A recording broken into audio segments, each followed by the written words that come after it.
Hello, my name's Cliff Stevenson and I'm the Helpful Economist. Today we're going to look at the question of how worried should we be about the UK economy, and this is based on data produced by the International Monetary Fund. So based on the IMF forecasts, the UK is the only major economy expected to contract in 2023. And it was perhaps a bit of a shock to see that the Russian economy is set to grow this year, even if only by a tiny amount. This received a lot of press coverage. So how worried should we be? This chart shows the actual amounts of GDP for the top 10 countries. And we can see that the UK is the 6th biggest economy in the world. In terms of Russia, the yellow square shows how big the UK economy is relative to the Russian economy. So let's keep this in context.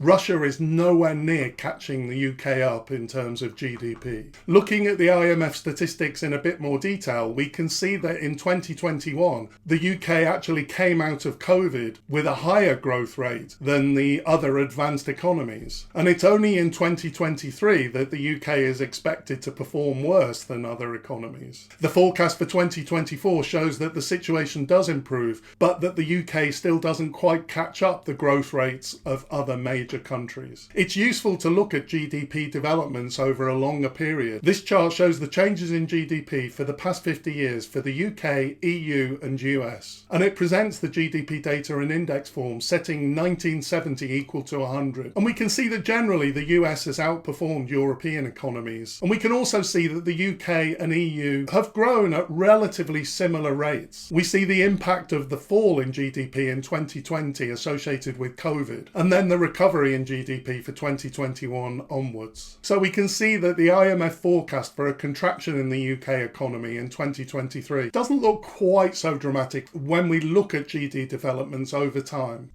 But it is clear as we look at the most recent period that there is a gap between the performance of the UK economy and other industrialised countries, and this is potentially serious. In conclusion, I think that the press slightly over-dramatised the fact that the Russian economy will perform better than the UK economy this year. However, the UK is performing worse than other industrialised countries post-COVID. It's not quite catching up yet, so 2023 is likely to be difficult. But the trend in UK economic growth is upward again, so recovery is possible. I hope you found this information useful. My name's Cliff Stevenson. I'm the Helpful Economist. See you next time.